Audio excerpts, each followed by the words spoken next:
नीट paper फुटी प्रकरणात बघितले गेलं तर दिल्ली या ठिकाणी जे जंतर मंतर मैदान आहे या ठिकाणी आंदोलन करण्यात आलं होतं आणि या आंदोलनामध्ये बघितले गेलं तर अमानुषपणे लाठीचार्ज मारहाण देखील त्या विद्यार्थ्यांना करण्यात आली होती आणि याच अनुषंगाने बघितले गेलं तर त्याचे पडसाद जे आहे ते महाराष्ट्रभर उमटले आपल्याला दिसत आहे आणि यामध्ये जे छत्रपती संभाजीनगर जिल्ह्यातील जे खुलताबाद तालुका आहे या खुलताबाद तालुक्यातील तहसील कार्यालय ठिकाणी त्या पार्श्वभूमीवर बघितले गेलं जे अमानुषपणे लाठीचार्ज करण्यात आला होता याच पार्श्वभूमीवर आज खुलताबाद तहसील समोर आंदोलन करण्यात होतं स्वतः आपल्यासोबत जे मनसे कार्यकर्ते असतील किंवा काँग्रेस कार्यकर्ते असतील समाजसेवक असतील यांनी देखील एक मोठं आंदोलन उभारलं होतं आणि ही संपूर्ण घटनेची माहिती जाणून घेण्यासाठी मनसेचे जिल्हाध्यक्ष आपल्यासोबत आहे.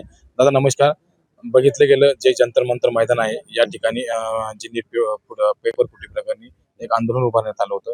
त्या आंदोलनादरम्यान एक लाठीचार्ज आणि अमानुष मारहाण करण्यात आली विद्यार्थ्यांना.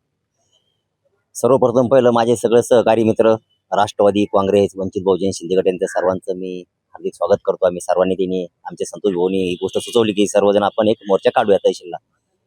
आता याच्यात एक बोलायचा विषय असा आहे, जसं तुम्ही मला प्रश्न केला जंतर मंतरला, साहेब ते पोरं गरीब घरातले त्यांना काठ्याला खिळे लावून अनुसरून मारहाण केली, त्यात एका मुलीचा मृत्यू पण झाला. आणि या सरकारला काय झालंय माहिती का, हे इतक्या रट कातडीचं सरकार आहे, यांना कोणी मरो काही हो यांना काही घेणं नाही. आता यांचं म्हणणं आहे नीट पेपर प्रकरणी फुटीवर आम्ही 1 वर्ष वाया नाही जाऊन दिलं लोकांचं, यांचं म्हणणं असं या. मला सांगा जे लोक मेले मुलं त्यांचं काय.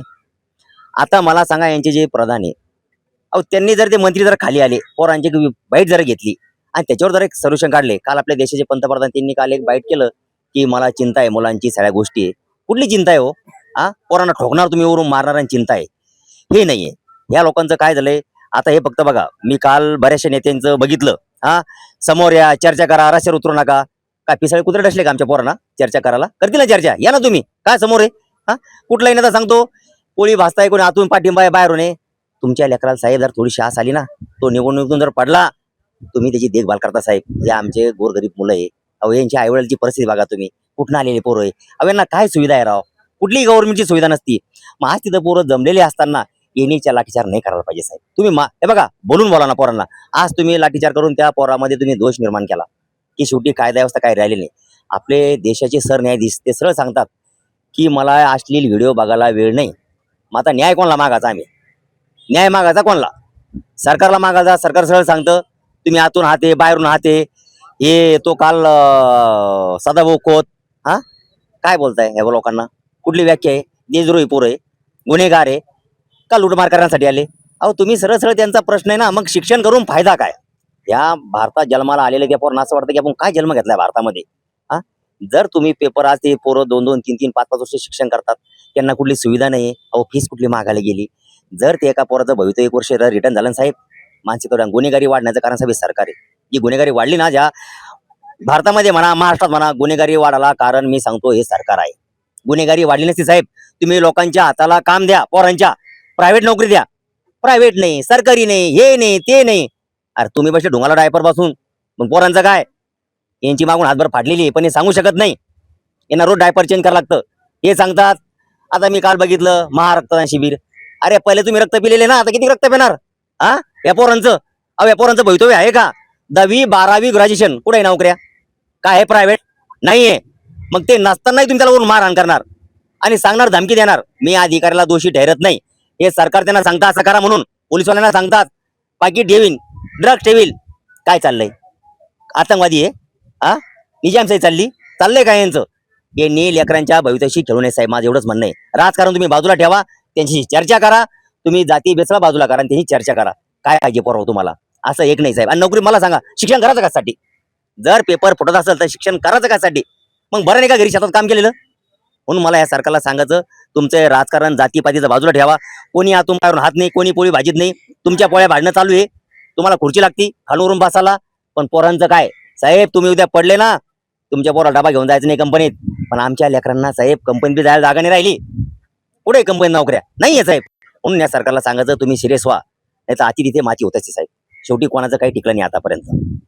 नक्कीच आणखी काही आंदोलक आपल्यासोबत आहे. काँग्रेसचे तालुका अध्यक्ष आहे. दादा नमस्कार. जे जंतर मंतर ठिकाणी या ठिकाणी जे आंदोलकांवर लाठीचार्ज अमानुष मारहाण करण्यात आली होती.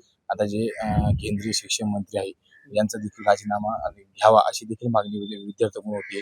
मात्र आतापर्यंत कुठलाही राजीनामा दिलेला नाही. काल ज्या पद्धतीने जंतर मंतरवर पोलिसांनी आंदोलकावर अशा जे इनोसंट होते, जे निरागस मुलं होते, ते केवळ त्यांच्या हक्कासाठी लोकशाही पद्धतीने त्या ठिकाणी आंदोलन करीत होते आणि ज्या प्रकारे सरकारने पोलिसांच्या बळाचा वापर करून ते आंदोलन चिरडण्याचा प्रयत्न केला, ही गोष्ट खरोखरच भारताच्या लोकशाहीला काळिंबा फासणार आहे. म्हणजे यानंतर कोणी स्वातंत्र्याच्या आपल्या जे भारतीय राज्यघटने शिल्पकार डॉक्टर बाबासाहेब आंबेडकर यांनी जे आपल्याला फ्रीडम दिलेलं आहे, 6 गोल्डन फ्रीडम म्हणतो आपण त्याला, भाषण स्वातंत्र्य, सत्याग्रह करणे, एखादं हे झालं त्याच्या विरोधात जाणे, म्हणजे एक प्रकारचं इंग्रज तरी बरे होते. अशा पद्धतीची वागणूक इतक्या अमानुषपणे लाठीचार्ज खरं म्हणजे कमरेच्या खाली करायला पाहिजे होता, पण लोकांचे डोक्या फोडले गेले. काय हे पोलीस यंत्रणा आहे, पोलीस यंत्रणा जसे आदेश मिळतात, ज्याचं सरकार आहे तसं त्यांना आदेश पाळावा लागतो. पण पद्धतीनं भारतीय जनता पक्षांच्या सरकारनं हा आंदोलन आणि निष्पाप लोकांचा आवाज दाबण्याचा प्रयत्न केला. याची किंमत नक्कीच येणाऱ्या काळामध्ये या भारतीय जनता पक्ष आणि त्यांच्या सर्व सहकारी पक्षांना भोगावं लागेल. कारण आतापर्यंत फक्त तरुणांच्या माध्यमातून हे सरकार या ठिकाणी परिवर्तित होतं. जेव्हा जेव्हा तरुण पेटून उठतो ज्या ज्या देशामध्ये, त्या देशामध्ये मोठी क्रांती झाल्याशिवाय राहत नाही. मला वाटतं कालची जी सुरुवात आहे ती ह्या सरकारच्या अधपतनाची नांदी आहे आणि हा सगळा जनक्षोभ आज तालुक्याच्या ठिकाणी एवढ्या मोठ्या संख्येने तरुण जमले. असेच महाराष्ट्रातल्या, हिंदुस्थानातल्या, देशातल्या प्रत्येक कानाकोपऱ्यामध्ये या सरकारच्या विरोधात तीव्र रोष आहे आणि त्याचे पडसाद हळूहळू या ठिकाणी मतात परिवर्तन होतील आणि या सरकारचा येणाऱ्या निवडणुकीमध्ये माज उतरल्याशिवाय ही तरुण पिढी राहणार नाही असा विश्वास मला वाटतो. आता आंदोलनाच्या ठिकाणी बघितलं गेलं तर एक नारा देण्यात आला होता, मोदी हटाव देश बचाव. जेव्हा भारत देशामध्ये आणीबाणी लागली होती तेव्हा देखील अशाच प्रकारचा एक नारा संपूर्ण देशभरात लागला होता. तेव्हा देखील अत्याचाराची, अन्यायाची परिसीमा झाली होती आणि यंदा देखील तीच परिस्थिती आज मोदी साहेबांच्या रूपाने सर्वांना भोगावी लागते. मोदी साहेब याच्यामुळं होतोय की आता त्यांना शालजोडी देऊन त्यांना वाटी लावण्याची वेळ आलेली आहे. त्याचं कारण असं आहे, आज राम मंदिर करता, राम मंदिरातला पैसा वाटून खाता, मन की बात, परीक्षा पे चर्चा असे करता आणि पेपर फुटीवर मुग गिळून बसता. आज 22 दिवस झाले तिथे एक सायंटिस्ट, एक शास्त्रज्ञ उपोषणाला बसला तरी देखील यांना पाजर फुटला नाही. त्याचप्रमाणे नोकर भरतीत देखील असेच पेपर फुटले, तिथे देखील शांत. आज शंकराचार्यांना सिद्ध करावं लागतंय की ते शंकराचार्य आहेत की नाही. अरावली असेल, हिमालय असेल, या ठिकाणच्या डोंगरांना सिद्ध करावं लागतंय की ते डोंगर आहेत की नाही, त्या पर्वतरांगा आहेत की नाही. जंगलांना सिद्ध करावं लागतंय ते जंगल आहेत की नाही. आणि शेवटी अन्यायाची, अत्याचाराची परिसीमा बघा, नागरिकांना देखील सिद्ध करावं लागतंय की ते भारत देशाचे नागरिक आहेत की नाही.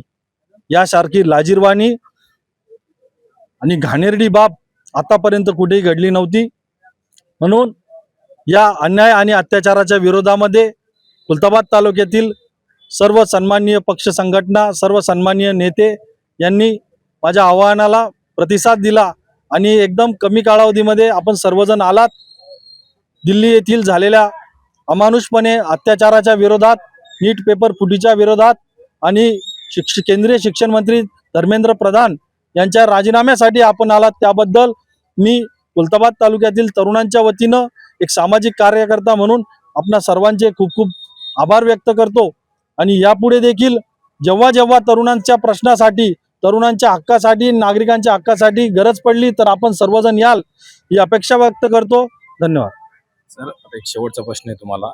जसं की जे विद्यार्थ्यांची मागणी आहे, जे केंद्रीय शिक्षण मंत्री आहे यांचा राजीनामा तात्काळ घेण्यात यावा, मात्र प्रशासनाने कुठल्या प्रकारचा आणखी राजीनामा त्यांचा स्वीकारलेला नाही किंवा घेतलेला नाही. जय भारत, जय संविधान. सर्वात प्रथम इथे जे जमलेले सर्व तरुण, त्यांचं खरोखर अभिनंदन. तुम्ही या प्रोटेस्टमध्ये आलेत लाठीचार्जच्या विरोधात आणि ही नोंद इतिहासात होईल की ज्या ज्या वेळेस क्रांती घडेल त्या क्रांतीमध्ये या तुमचे साक्षीदार म्हणून तुमची नोंद होईल. तर आपला प्रश्न असा आहे की राजीनामा दिला आणि तो घेतला नाही, परंतु राजीनामा देणं किंवा राजीनामा घेणं यामध्ये शिक्षण परिवर्तन होणार नाही. त्यामुळे फक्त राजीनामा एखाद्या मंत्र्याचा घेणं हे चुकीचं आहे. म्हणजेच राजीनामा घेऊन ते काय सिद्ध होणार. त्यामुळे ही जी व्यवस्था आहे, ही जी RSCची व्यवस्था आहे, हे बहुजनांना शिक्षणापासून वंचित ठेवणे हे त्याचं अंतिम ध्येय आहे. हे प्रत्येक तरुणाने, प्रत्येक व्यक्तीने हे जाणलं पाहिजे. आणि या सरकारला सत्ता परिवर्तन करून इथे दुसऱ्या सरकारला, फुले शाहू आंबेडकर यांच्या विचारधारेच्या सरकारला या ठिकाणी बसवलं तर शिक्षणाची व्यवस्था ही चांगली होईल. आणि त्यामुळे मतदाराने येणाऱ्या काळामध्ये हा रोष मनात धगधगता आजही ठेवला पाहिजे 29 पर्यंत, जेणेकरून मतदानामध्ये परिवर्तन करायचं आहे आणि या सरकारला खालून पाडायचं आहे, घालून पाडायचं आहे. एवढं सांगतो. जय भारत, जय संविधान. नवनवीन घडामोडी पाहण्यासाठी स्टार महाराष्ट्र न्यूजला सबस्क्राईब करा आणि ताज्या बातम्यांचे अपडेट मिळवण्यासाठी बेल आयकॉनला प्रेस करा आणि परिपूर्ण बातमीबरोबर रहा, इतरांपेक्षा एक पाऊल पुढे.